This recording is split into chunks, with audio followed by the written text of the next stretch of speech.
Ukrainian officials have said that a Russian missile slammed into a cafe and a grocery store in a village in the Kharkiv region. The attack has killed 51 people. People in the cafe were holding a memorial service when the missile hit, reducing the building to rubble. The attack was the deadliest in the Kharkiv region since Russia invaded Ukraine last year. Moscow has not commented on the attack.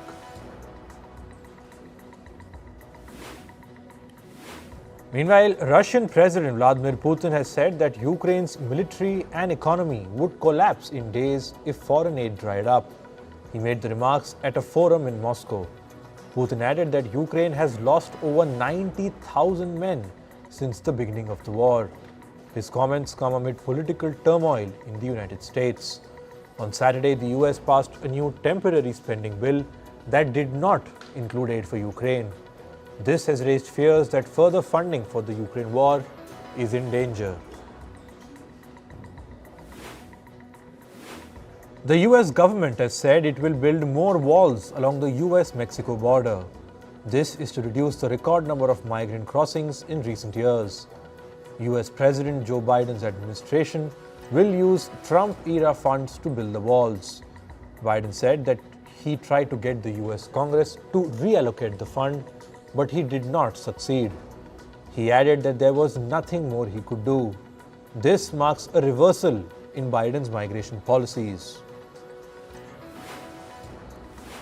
Meanwhile, top US officials have said they will resume deporting migrants from Venezuela. The Venezuelan migrants will be sent back to their country even as arrivals continue to mount. The announcement came as top Biden administration officials met with their counterparts in Mexico, which is the key transit country for migrants.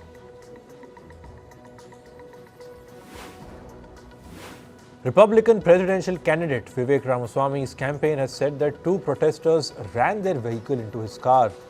This was during a campaign in the US state of Iowa. Ramaswamy was not in the car when it happened.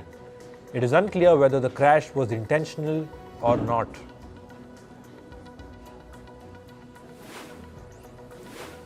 The US has said it shot down an armed Turkish drone operating near its troops in Syria.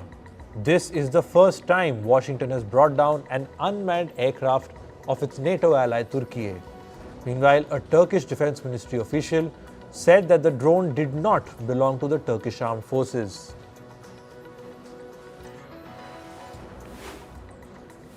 At least 100 people were killed in an attack on a military academy in Syria. This was after drones bombed the site minutes after Syria's defense minister left a graduation ceremony there. The Syrian Defense Ministry has said both military personnel and civilians were killed in the attack. They have blamed terrorists for the bombing, but did not specify any organization. Israeli troops have killed two Palestinian gunmen during clashes in the West Bank. The Israeli military said the two Palestinians were in a car and they fired shots at an Israeli vehicle. After this, the soldiers reportedly shot both of the Palestinians in a gunfight. Israel added that 5 of its soldiers were wounded in the encounter. French President Emmanuel Macron has denounced Azerbaijan. This is for its military operation in the disputed Nagorno-Karabakh region last month. Macron said, and I quote, "Azerbaijan seems to have a problem with international law." But he added that sanctions against Azerbaijan would be counterproductive at this point. Iranian security forces have arrested the mother of Armita Gerevan. That's according to an Iranian rights group. Earlier this week, Gerevan was arrested for not wearing a hijab, which is mandatory for women in Iran. The 16-year-old collapsed following a confrontation with agents in the Tehran metro and is still in critical condition. Iran's judiciary denied the report by the rights group. They have also denied reports that Gerevan was injured. The 2023 Nobel Peace Prize has been awarded to Narges Mohammadi. She is an Iranian women's rights advocate who is serving a 12-year jail sentence. Mohammadi has campaigned for both women's rights and the abolition of the death penalty. The Nobel Committee has urged Iran to release her. In climate news, the government of Malaysia has urged neighbours Indonesia to take action on smog and haze. This is after Malaysia's capital Kuala Lumpur recorded poor air quality due to smoke from fires that are burning in Indonesia. Meanwhile, Jakarta has denied that any smoke has drifted from their borders towards Malaysia. Over 3,000 people were evacuated from the Spanish island of Tenerife yesterday. This is due to raging wildfires. Authorities say that the flames have burned down over 15,000 hectares of land. Tenerife and nearby islands have been battling wildfires since August. France's famous peak, Mont Blanc, is witnessing some of its lowest levels of snow in 22 years. Researchers say that the mountain has lost more than 2 meters of snow due to warmer than usual summers. Topographers say that Mont Blanc's height is measured by the amount of snow on it. With lower amounts of snow on the peak, its height is said to have decreased.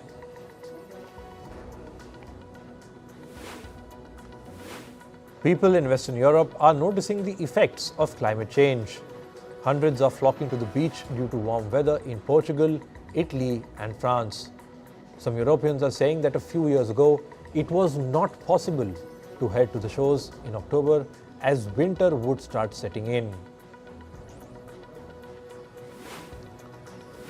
The South American nation of Ecuador held a tree plantation drive in the capital Quito yesterday.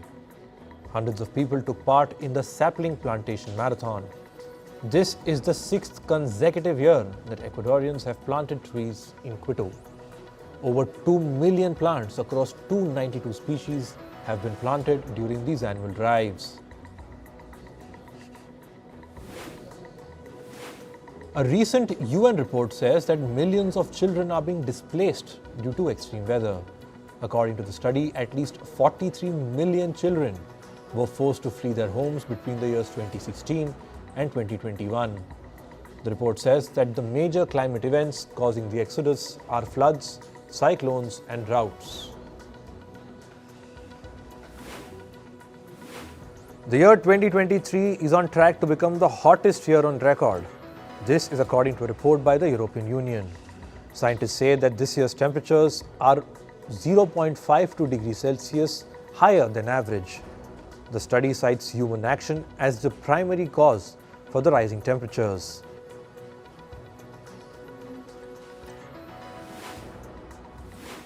The UN has pledged to invest over $9 billion towards climate change mitigation. 25 countries have joined the pledge in a bid to help vulnerable nations cope with climate disasters. The money has been allocated for the Green Climate Fund and will be utilized in projects from 2024 to 2027. The biggest backers of this program are Germany, Japan, France and the UK.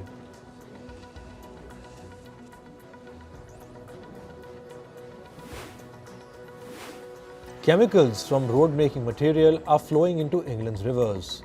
Officials who test the levels of contamination in water bodies say at least 145 water bodies have been exposed to the harmful substances. Last month, the pollutant monitoring body said that over 1,200 water bodies had become polluted due to road-making chemicals.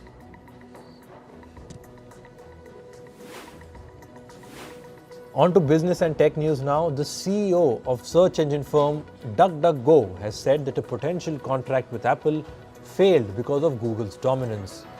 The contract was to make DuckDuckGo the default search engine on the Safari browser.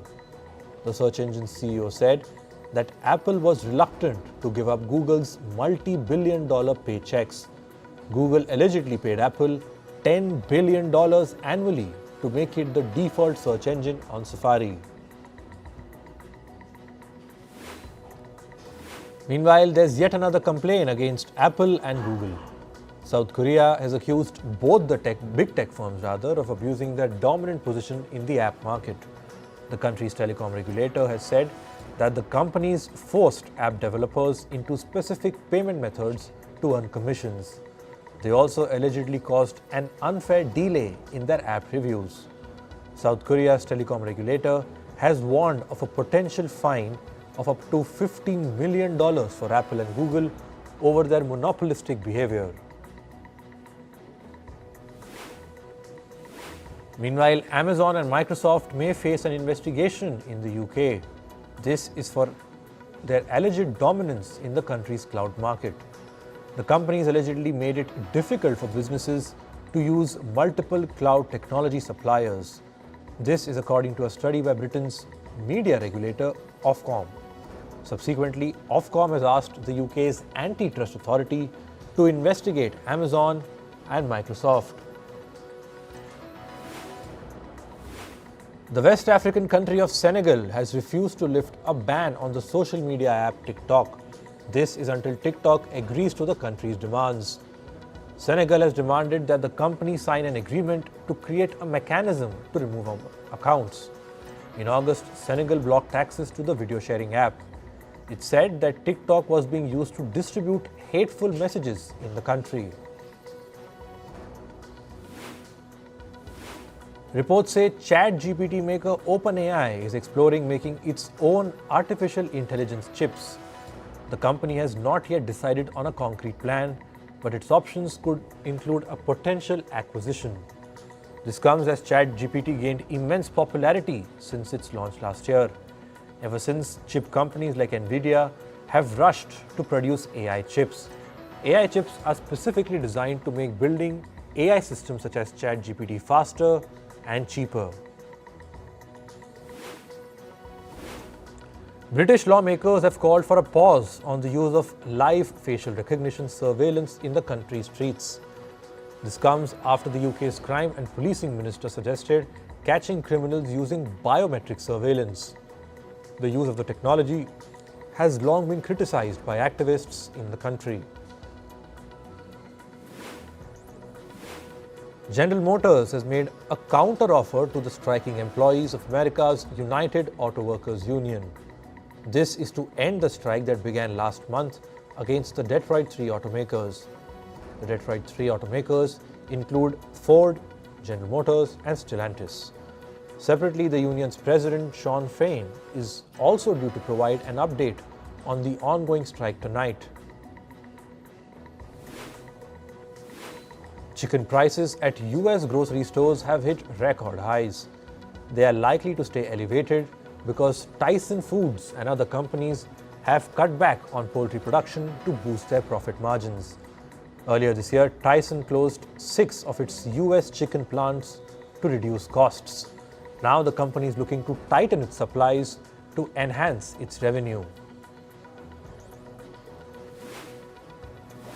Taiwan's government has opened an investigation into 4 companies. The companies reportedly conducted business with firms linked to China-based tech firm Huawei.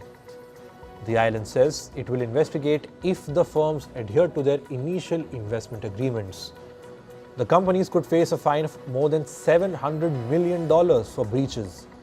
Taiwan is also considering new and tighter rules for its tech sector.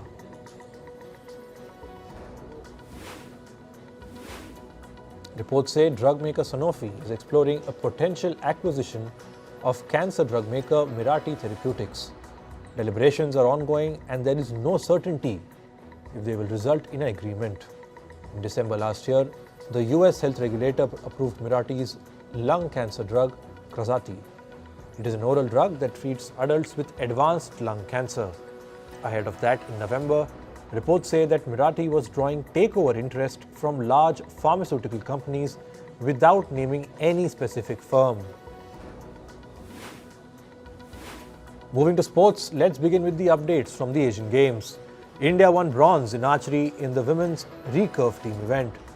The trio of Ankita Bhakat, Bhajan Kaur and Simranjeet Kaur beat their Vietnamese opponents 6-2 to finish third.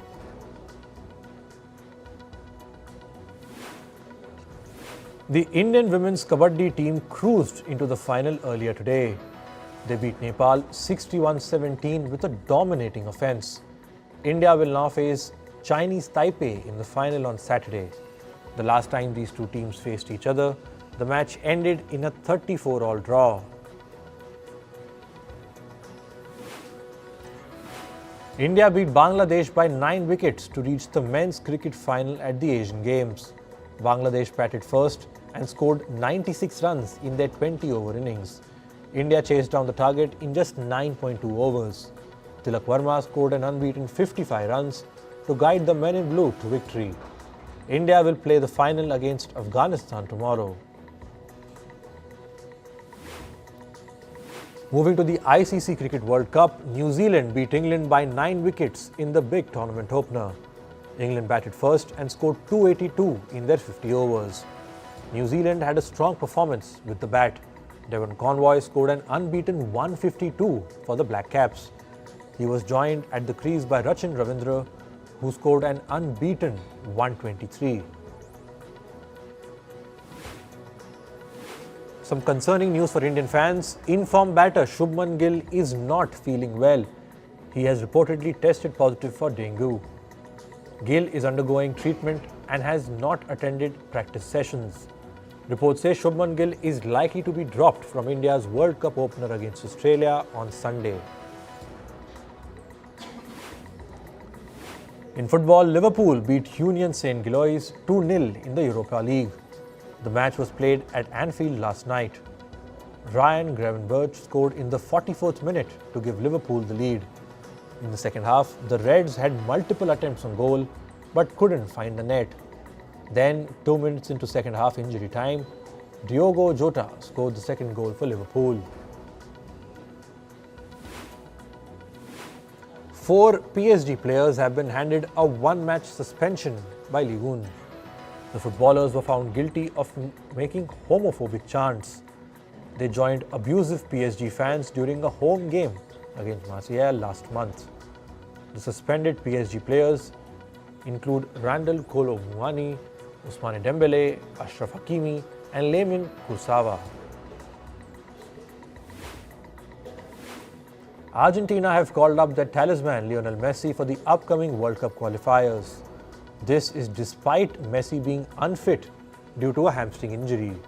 Messi is currently in the US with his Major League Soccer club, Inter Miami. The leg injury has forced Messi to miss 3 of the last 5 games for his club. Argentina next play Paraguay in the World Cup qualifiers on the 13th of October. In tennis, world number 1 Aryna Sabalenka has advanced to the China Open quarter-final. The Belarusian beat Italy's Jasmine Paolini 6-4 and 7-6. Sabalenka will face world number 5 Elena Rybakina in the next round.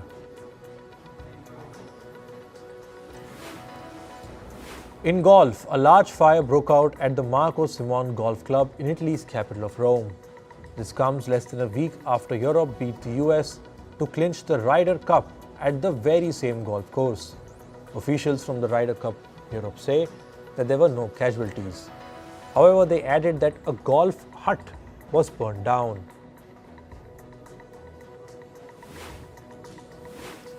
In entertainment, K-pop singer Jennie Kim releases her new single titled You and Me. The song was released via Blackpink band's official Instagram page. She has previously sang the song at their Born Pink World Tour in 2022. Kim releases her song amid rumors of her band splitting from their agency. American model and actor Paris Hilton's memoir is set to become a TV series. A studio representative has confirmed the acquisition of the rights. Hilton is also expected to serve as the show's executive producer. Her book, titled Paris the Memoir, was released in March this year.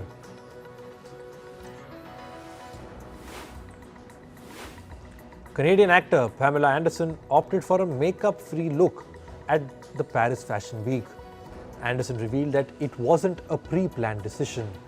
She described going makeup-free as a form of freedom, saying that she feels happiest in her own skin.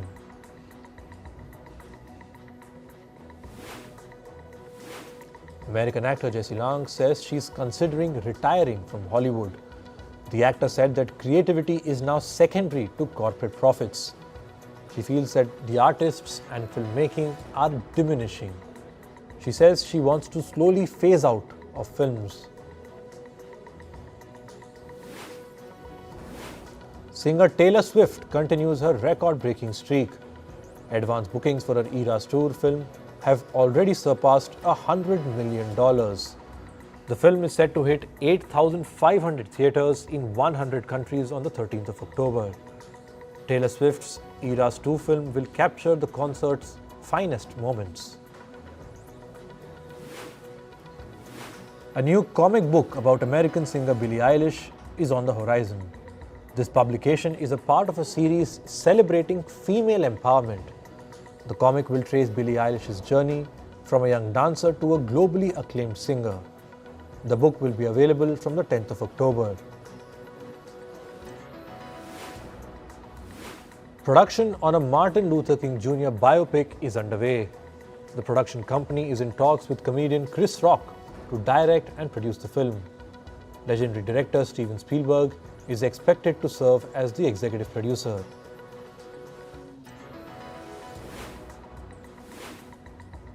American showrunner Brian Fuller has been sued for sexual harassment. The producer Samuel Weinman filed the case on Wednesday. He alleged that the harassment took place on the sets of Queer for Fear in 2021. Fuller's lawyers deny the charge and are preparing to file a defamation case against Weinman. American singer Jason Derulo is being accused of sexual misconduct. Aspiring singer Imaza Gibson alleged that Derulo asked her for sexual favors. She also says she was given quote-unquote inappropriately large amounts of alcohol during the recording sessions. Gibson's attorney says that Derulo's behavior towards the young artist was despicable.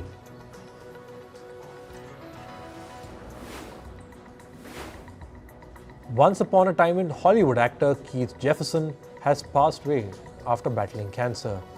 He was 53 years old. Jefferson was also a producer, voiceover artist, and an acting coach.